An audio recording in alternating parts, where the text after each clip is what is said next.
Oke Mbak Valen, jadi gimana nih? Ada apa? Saya mau menceritakan tentang mimpi saya.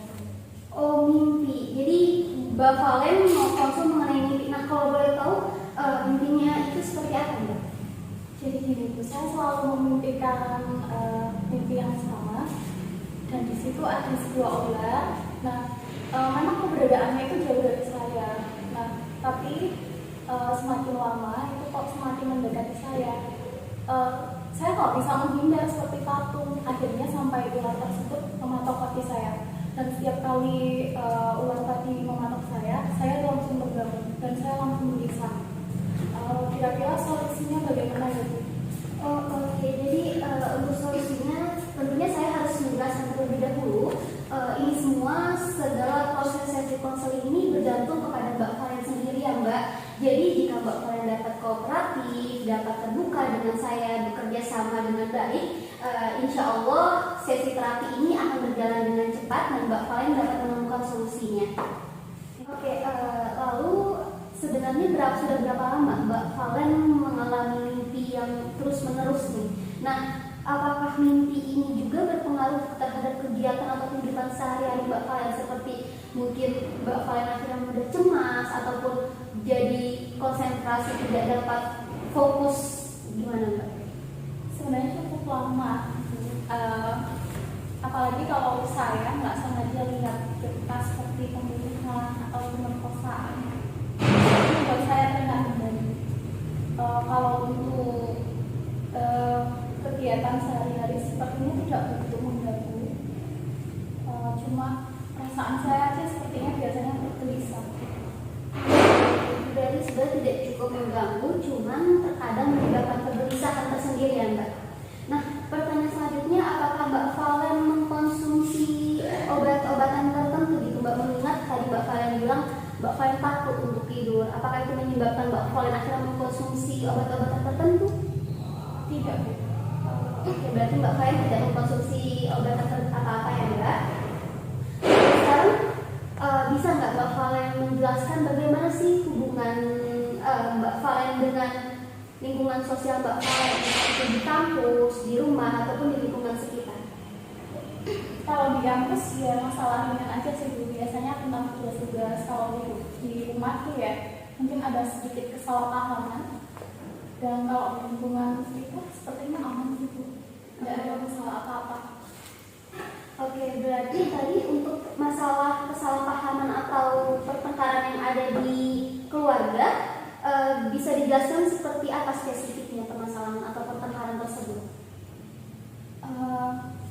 Dulu saya pernah mengalami traumatis. Saya pernah diperkosa waktu masih kecil dan saya nggak tahu apa-apa. Di situ diperkosa oleh paman saya. Oke Mbak Valen, jadi apabila seumpama Mbak Valen sedang berkumpul bersama teman-teman ataupun mungkin di kelas, ketika ada orang yang memulai topik pembahasan mengenai pemerkosaan, apakah Mbak Valen terganggu dengan pembahasan tersebut? Biasanya tidak saya tanggapi sih Bu, tapi cukup berpengaruh terhadap saya, dan saya jadi mengingat-ingat kejadian yang lalu. Oke Mbak Valen, jadi sejauh ini dari informasi yang telah saya dapat Mbak Valen, rasanya itu sudah cukup untuk saya melakukan diagnosis atas apa yang terjadi terhadap Mbak Valen ya Mbak. Jadi saya harapkan 2 minggu ke depan Mbak Valen dapat melakukan sesi konseling kembali, dan saya berharap ketika mungkin nanti Mbak Valen mengalami kejadian ini kembali, Mbak Valen bisa dengan tenang atau dengan rileks. Nah, kalau boleh tahu hobi Mbak Valen ini apa ya? Nonton drakor. Wah, nonton drakor. Nah, betul Mbak Valen. Jadi mungkin nonton drakor itu atau hobi Mbak Valen bisa Mbak Valen jadikan sebagai sebuah tameng ketika Mbak Valen mungkin ketika mau tidur ataupun mengingat seketika kejadian tersebut, Mbak Valen bisa menyibukkan diri dengan nonton drakor atau bertemu dengan orang sekitar agar Mbak Valen jauh lebih rileks ya Mbak Valen. Oke Mbak Valen, saya rasa cukup sampai di sini sesi konseling kita. Jadi silakan Mbak Valen untuk pulang dan beristirahat. Kita kembali 2 minggu mendatang. Terima kasih banyak Bu. Sama-sama Mbak Valen, hati-hati di jalan ya.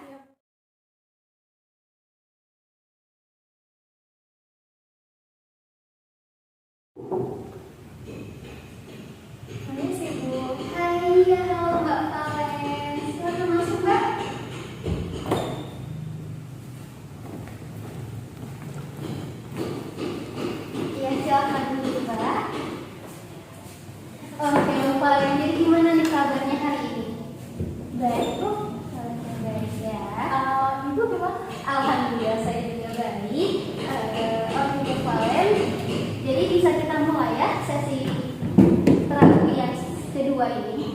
Oke Mbak, kalau misalnya boleh saya tanyakan kembali terkait Mbak Valen setelah saya beri waktu kurang lebih selama 2 minggu ya Mbak, berapa kali Mbak selama 2 minggu ini mimpi ini kembali muncul? Alhamdulillah sejak konseling yang pertama itu udah hampir jarang sih Bu ya, dalam 2 minggu ini terhitung sekitar 5 kali. Oh 5 kali ya. Mbak Valen tahu nggak atau Mbak Valen sadar nggak apa sih yang menyebabkan mimpi ini muncul kembali? Saya kurang tahu pasti sih Bu, mungkin karena saya Kecapean ya Mbak. Oke nih Mbak, jadi dari pertemuan pertama kita 2 minggu yang lalu saya telah mendapatkan hasil apa sih pemicu utama penyebab Mbak Valen bisa mimpi secara terus-menerus setiap kali tidur ya Mbak. Jadi dari hasil kemarin yang telah Mbak Valen paparkan kepada saya, dapat saya katakan bahwa oleh konten bahwa jadi dari hasil pertemuan sesi konseling kita yang pertama, saya sudah dapat menyimpulkan apa sih pemicu utama kenapa Mbak Valen terus-menerus mengalami mimpi ini ya Mbak di dalam setiap kali tidur. Jadi dari pertemuan pertama cerita Mbak Valen telah Mbak Valen paparkan, dapat saya Mbak Valen bahwasanya seperti yang Mbak Valen katakan sebelumnya, Mbak Valen masih tinggal berdekatan dengan paman Mbak Valen sendiri ya Mbak. Nah tentunya setiap kali Mbak Valen bertemu dengan paman Mbak Valen menghindari ya Mbak. Dalam artian Mbak Valen masih belum bisa melupakan, padahal paman Mbak Valen masih bisa bersikap seperti biasa karena dalam artian paman Mbak Valen itu telah melupakan masalah tersebut. Nah lalu dari hasil cerita atau paparan tersebut saya mendapatkan hasil analisis. Yang pertama Mbak Valen mengatakan bahwa ada ular yang selalu datang di mimpi Mbak Valen. Nah ular ini di dalam teori psikoanalisis yang membahas banyak tentang seksual, maka ular ini dapat dimanifestasikan sebagai alat kelamin pria Mbak. Yang mana kita ketahui bahwasannya pelaku dari pengalaman buruk yang telah Mbak Valen alami adalah seorang pria, yaitu paman Mbak Valen sendiri. Nah lalu selanjutnya Mbak Valen juga menceritakan bahwa dalam mimpi tersebut sebenarnya ular itu posisinya jauh, tidak dekat dengan Mbak Valen. Nah hal ini dapat dimanifestasikan bahwa Mbak Valen masih belum bisa menerima kenyataan, dan Mbak Valen ada rasa penyesalan terhadap kejadian tersebut karena Mbak Valen tidak dapat melakukan perlawanan gitu Mbak, sehingga ular tersebut berada jauh, dan ketika selanjutnya ular tersebut mematok Mbak Valen masih terbangun kembali gitu kan Mbak. Dalam artian betul saja ya Mbak Valen di kehidupan nyata ini ternyata Mbak Valen masih belum bisa melupakan kejadian tersebut, walaupun kejadian tersebut dapat dikatakan hanya sekali terjadi ya Mbak. Nah jadi segala kecemasan, segala ketakutan yang telah Mbak Valen alami ini akhirnya di-repress secara tidak langsung ke alam sadar, ke alam bawah sadar Mbak Valen Mbak. Jadi sehingga hal inilah penyebab utama mengapa Mbak Valen selalu terus-menerus merasa setiap hari dimimpikan oleh ular dan patok ular Mbak. Oke Mbak Valen, kalau saya boleh minta, bisakah Mbak Valen coba mengingat kembali sebenarnya apa sih penyebab atau pemicu mengapa mimpi tersebut dapat muncul kembali di dalam 2 minggu belakangan ini Mbak? Ada di saat dimana waktu itu nggak sengaja lihat berita ada pemerkosaan anak sampai terbunuh. Itu setelah nggak sadar saya jadi keinget gitu loh. Dan secara tidak sengaja juga bertemu dengan paman, terus saya juga keinget lagi gitu. Saya jadi overthinking, ya juga langsung cemas kembali sih. Iya betul banget Mbak Valen. Jadi bisa dikatakan bahwa ketika Mbak Valen tidak sengaja membaca berita mengenai pemerkosaan, hal itu dapat memicu kembali ya Mbak Valen. Oke Mbak, jadi dari asesmen awal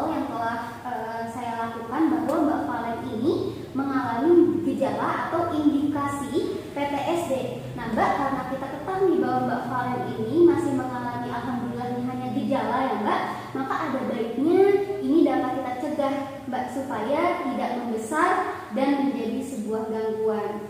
Nah tentunya ada solusi agar kita harapkan agar gejala ini tidak terjadi menjadi gangguan. Maka saya harapkan Mbak Valen dapat bekerja sama dan berkomitmen untuk dapat mencari solusi dengan keluar dari permasalahan Mbak Valen ini ya. Oke Mbak Valen, saya benar-benar betul bisa merasakan apa yang Mbak Valen alami, dan tentunya permasalahan yang Mbak Valen alami ini bukan merupakan permasalahan yang mudah ya Mbak.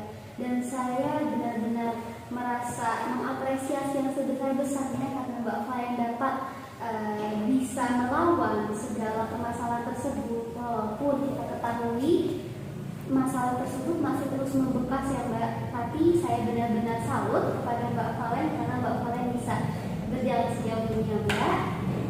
Oke Mbak, jadi agar mimpi ini tidak berlanjut kembali atau tidak terulang-ulang, Mbak Valen harus bisa memaafkan diri Mbak Valen Mbak. Karena kita ketahui dari hasil sebelumnya Mbak Valen masih bisa belum memaafkan diri Mbak Valen kan Mbak. Nah mungkin Mbak Valen belum bisa memaafkan diri karena Mbak Valen merasa menyesal mengapa dulu Mbak Valen tidak melawan seperti itu kan Mbak.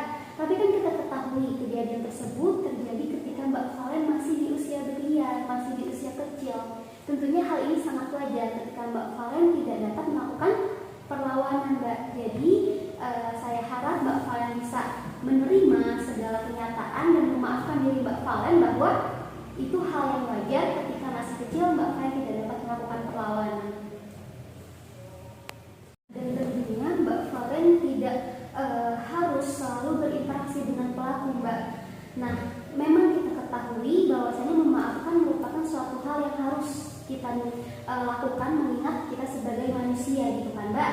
Tetapi tentunya kita juga tahu bahwa melupakan tidak semudah itu.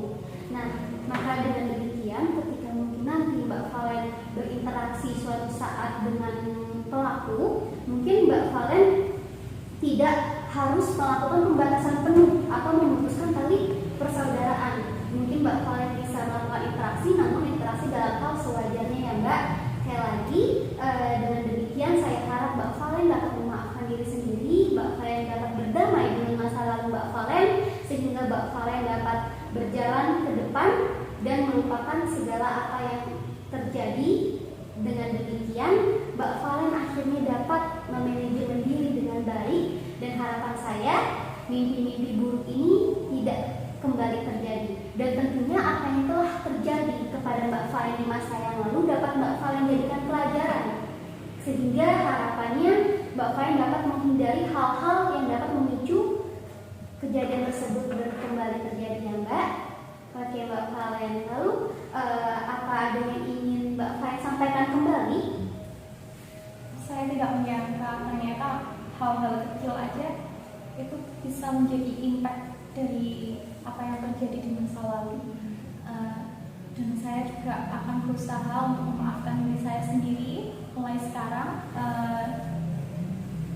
Dan saya ingin bisa menikmati hidup saya seperti normal secara bebas. Tentunya saya juga mengucapkan terima kasih banyak untuk saran yang Ibu berikan.